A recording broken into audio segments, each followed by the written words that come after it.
Hello, all. Today I am here together with one of my most renowned colleagues in the water industry. Chris, how are you? Very well, thank you, Christos. How are you this evening? Tired, as always. That, So, that is the way of it. you are right now in Australia, is that Yes, correct? that's right. Yeah. How's the weather down under? It's been very wet this year. It's still wet now. So So, basically like Netherlands all year round. Uh, pretty much.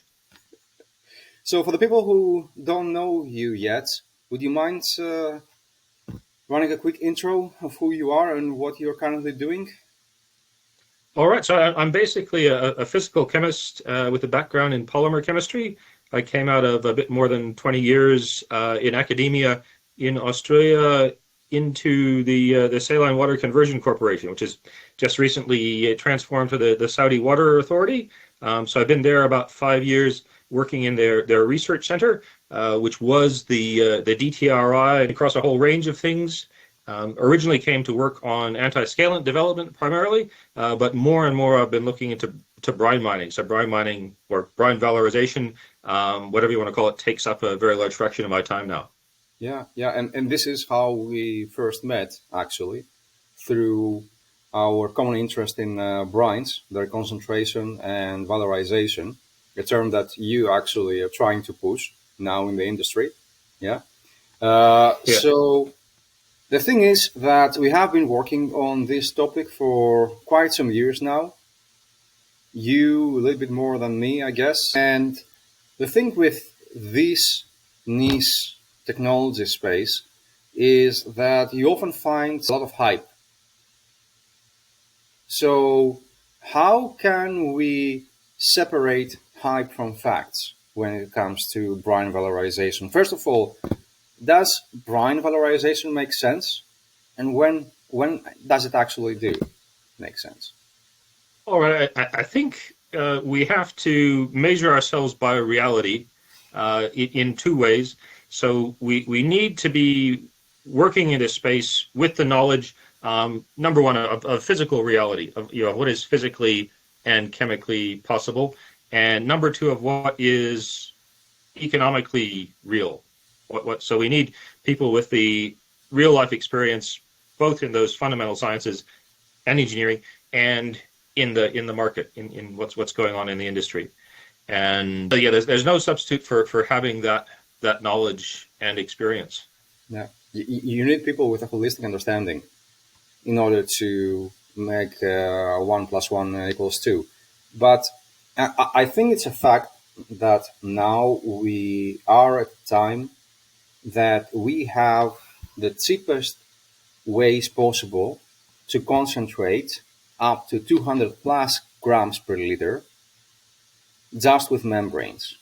So we we are, if not at the time, we're very close to the time that we can get rid of thermal systems to reach this magic concentration number.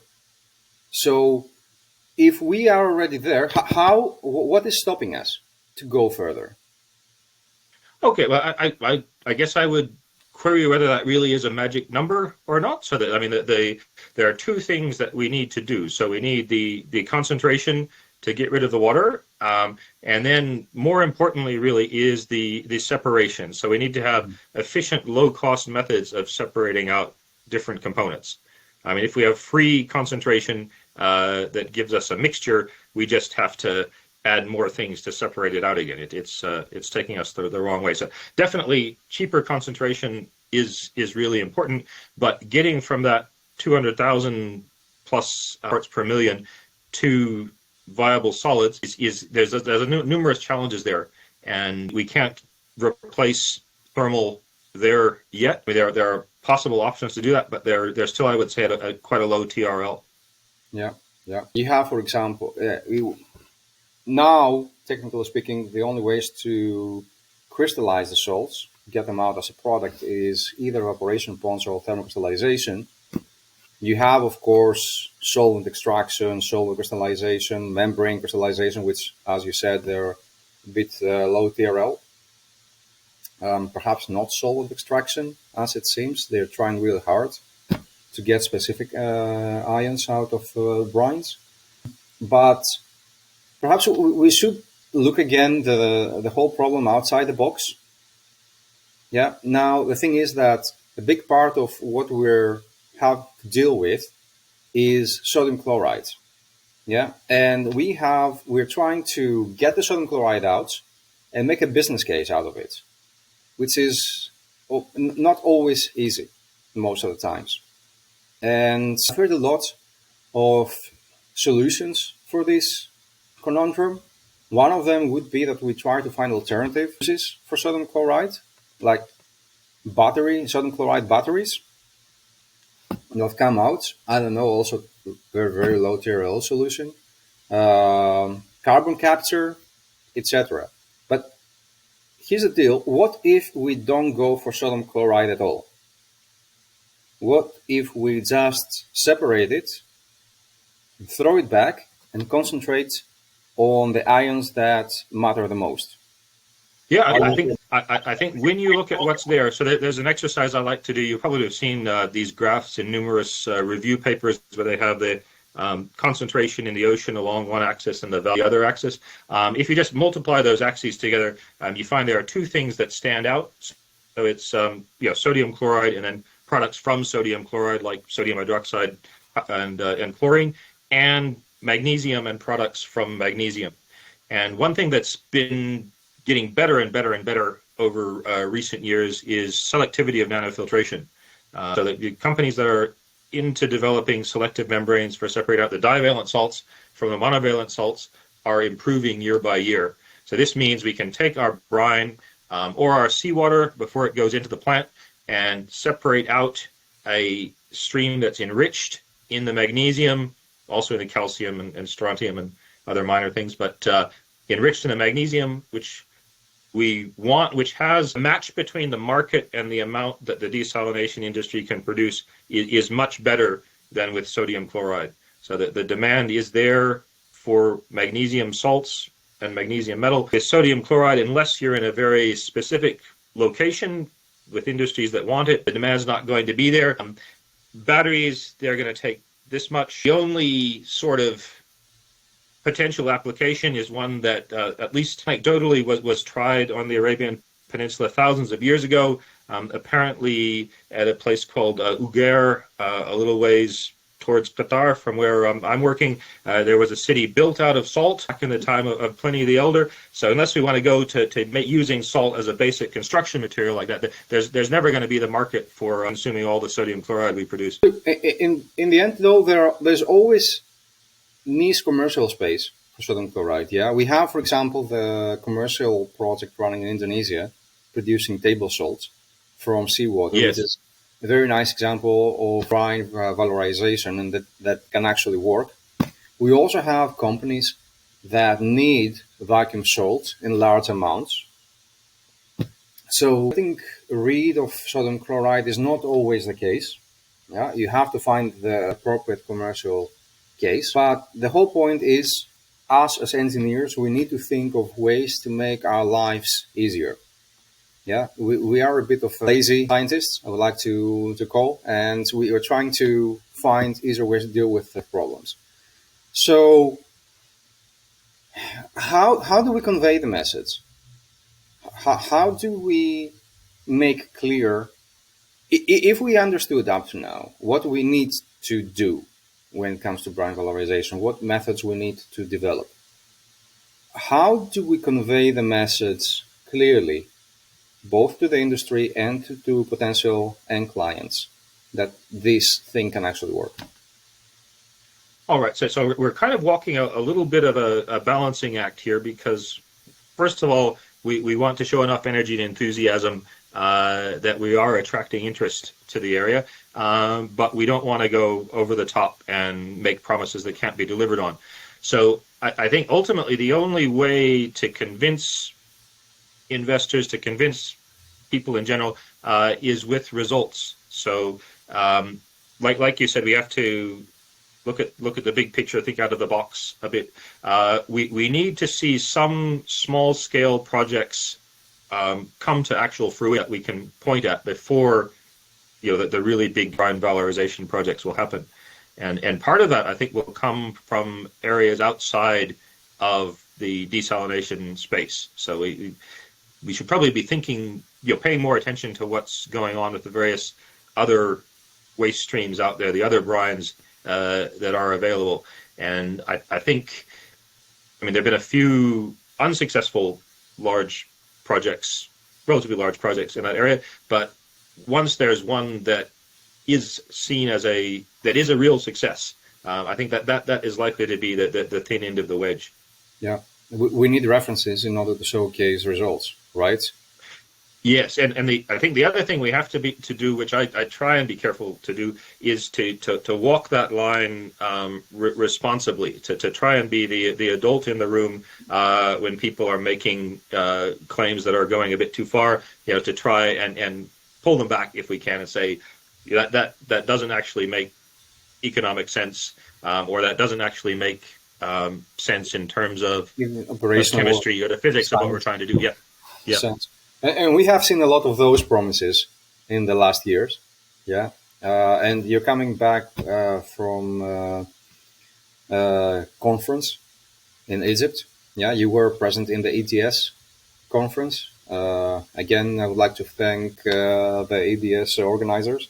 I think it's a wonderful experiment they have been running for the last years, trying to bring everybody together. So, what was your impression out of the presentations in EDS when it comes to hyperbole per se and pure scientific facts?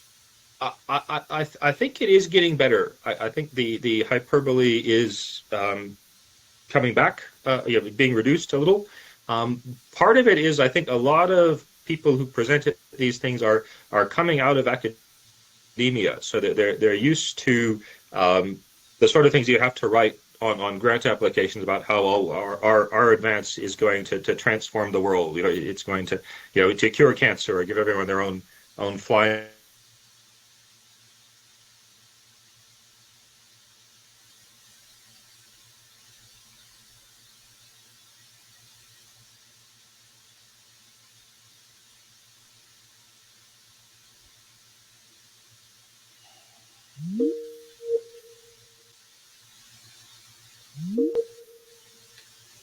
Yeah, sorry for that. We had a Wi-Fi disruption. So, just to get back, that you saw definitely a reduction in false promises. Yeah. Anecdotally, that's my feeling. Do you see a lot of people out there trying to present solutions that cannot actually fill the promises given? I do. So in general, thing I've noticed since I came out and I've been working with the Saline Water Conversion Corporation, it's a magnet for people who have ideas that are somewhere along the spectrum to crazy. So some of these are ideas that might be worth pursuing. It's good that we leave the door open to talk to these people and develop their ideas. But over the years I've been there, a lot of people have come and approached us with ideas that are far off on the crazy end of the spectrum. So I guess one place they come from is spin-offs from academia by people who don't have a very good grasp of the commercial world, people who don't have a good grasp of what the scale is of what we do with desalination. So looking at processes that depend on materials that they've developed that maybe they can produce reliably on the scale of tens of grams, but if we want to use them in our industry, we're going to need to be able to produce these reliably on a ton scale, and that scale up isn't a trivial case of just going to a larger beaker. There are so many technical challenges along the way. Yeah. There's definitely a problem with people incoming in the industry without understanding the bigger picture. Scientifically, technology-wise, commercially-wise, and then making big claims. And yeah, some investors will come and put their money. But I think in the end, it only hurts. It hurts the water sector in general. Yeah, because we need to find a way to sift out the problematic suggestions, because we lose only time and money with those. and then people people decide to double down on their decisions rather than trying to say the save face and say, okay, look, we have made a mistake, we need to take another route. I don't know how to translate this into financial terms, and perhaps this is what we should do. Yeah, translate everything into financial terms in order to try to convince investors and directors and managers that the adult behavior, yeah, is the best case scenario for everybody. Yeah, so Um, I mean, something that I try and stress all the time for decades now is the need for quantitative thought. So we shouldn't just be tossing around ideas. We should be tossing around ideas with numbers attached to them. So if we're talking about extracting a particular material, how much can we extract from the amount of water that's going through our system? What is the likely market price for that amount going to be?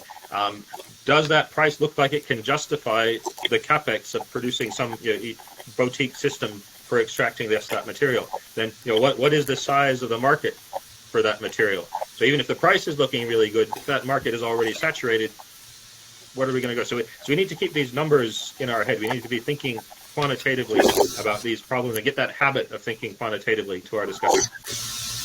and it's not only that, right? It's also in a number of times the management of the said innovation providers, as far as I'm concerned, coming also from the commercial side of the topic, that they try really hard to gather as much investment as they can, but without taking into consideration the real impact they have or the proper process design.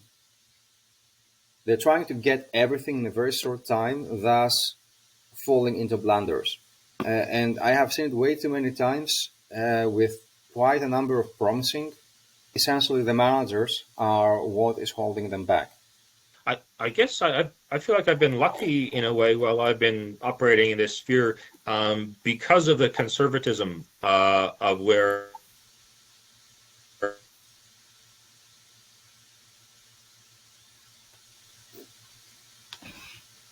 I've worked. I mean, new areas, so we're taking it slowly, which is frustrating sometimes for people on the technical side who want to push things ahead.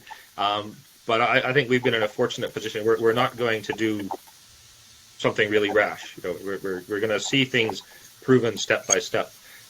So what we've been trying to do more recently is move from the pilot scale to the demonstration plant scale of technologies that we think are well established already. And once we've got that up and running, we'll probably we'll have to move to a larger scale again before going to the full scale commercial operation to extract the salts that we think are viable. But so you have presented, I remember distinctly quite a number of times, that maybe it doesn't make sense to go after every single element in seawater or brines. Yeah. So for example, you had a presentation over the lithium extraction, I think a couple of years ago in the EDS webinar. And in the end, it doesn't make financial sense. So for you, as Chris, what does it make sense to go after in desalination, in the brine valorization of seawater desalination? If you do that exercise of multiplying those axes together, the things that stick out are magnesium, or either magnesium salts or magnesium metal, and sodium chloride. So we talked about sodium chloride, how in a lot of cases the market won't be there. So looking at streams that can be easily separated, so that divalent stream with the magnesium salts. The talk about metallic magnesium here again is a place where we have to be careful of the hype. I don't believe there's any technology at the moment where we can extract magnesium from that desalination brine and compete head to head with the magnesium that's coming out of magnetite or dolomite by the the carbothermic processes in China. So it's potentially that the trade barriers, either indirectly through carbon taxes or direct tariffs due to difficult strategic environment, will sort of hothouse nurture industry to use the established technologies. But I think we will need advances in some of these technologies that are a lower technology readiness level to get magnesium metal profitably. But I think what we will be able to get profitably, particular salts, so specifically magnesium sulfate, so there's a large demand in the fertilizer, particularly in tropical agriculture. The demand is there, and it matches the product we could produce.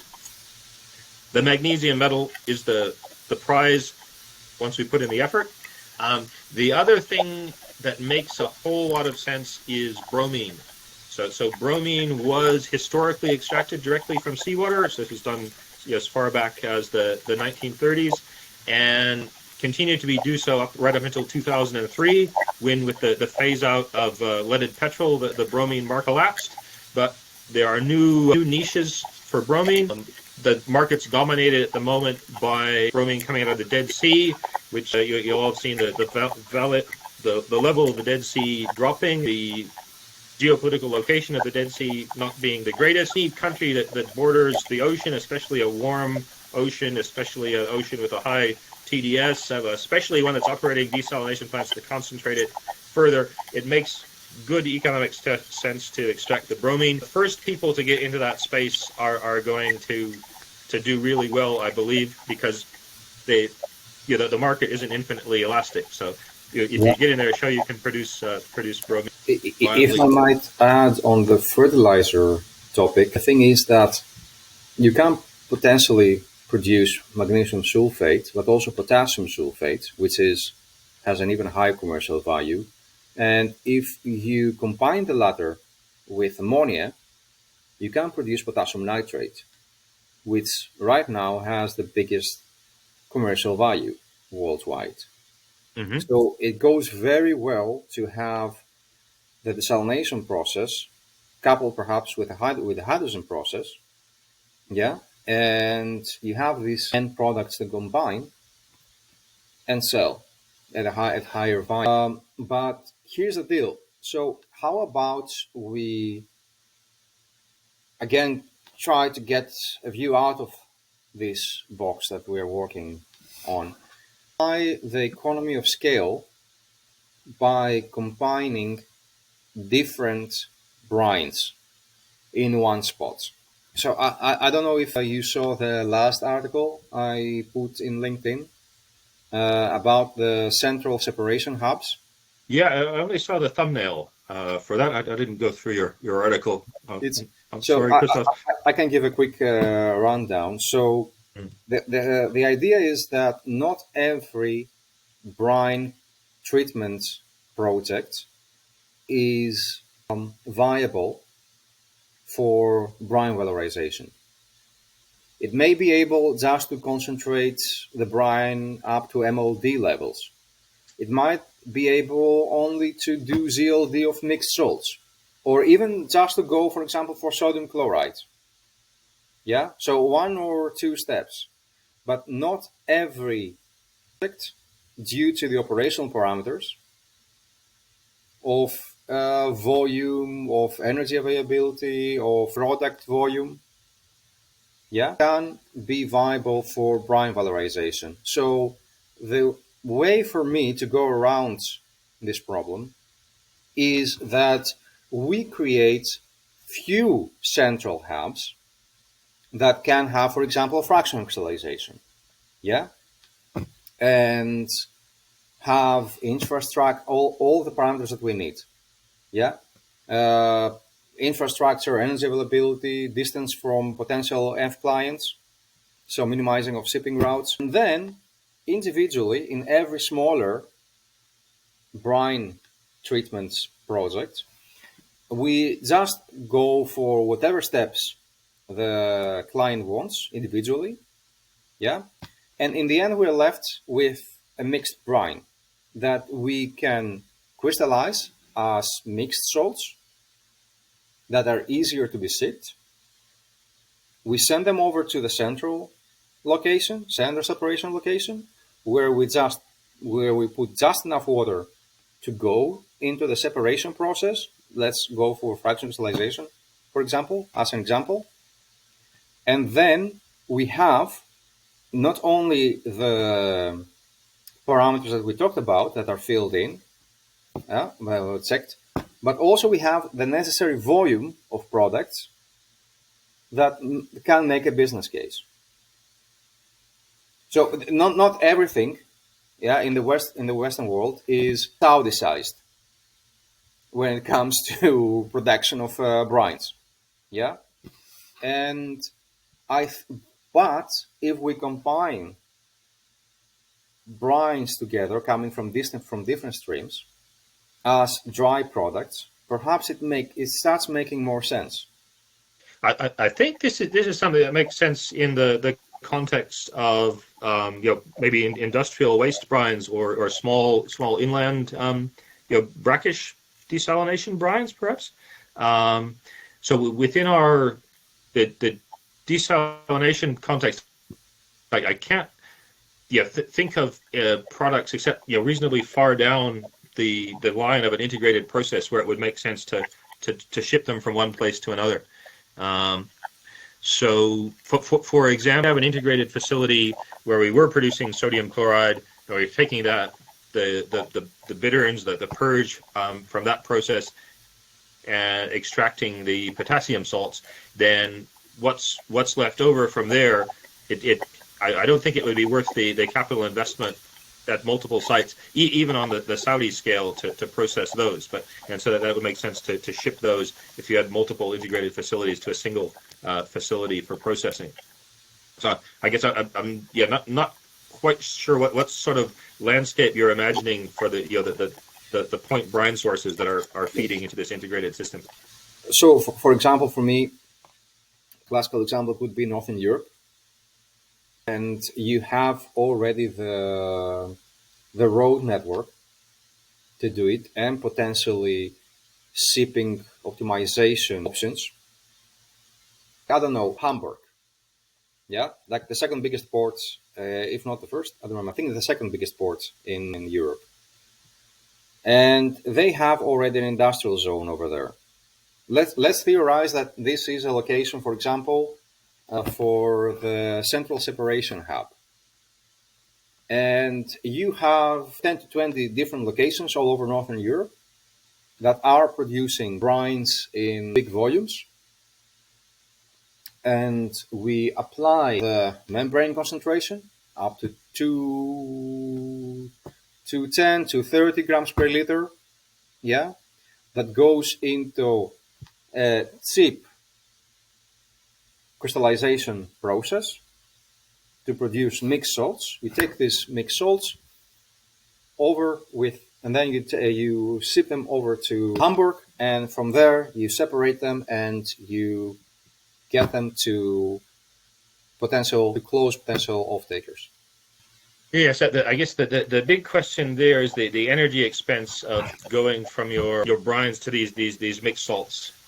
Whether that makes sense in the total equation. I mean, even shipping those concentrated brines around might be better than going with the mixed salts. So I've heard that back in the day when they had magnesium production in Norway, driven by hydroelectricity, they were importing magnesium chloride brines from the German Democratic Republic, which is a reasonable distance to bring your brine. So I can see if you had multiple concentrated brines of varying qualities, and you had a single source where you had a really good cheap energy source for magnesium production, say that model would probably make sense.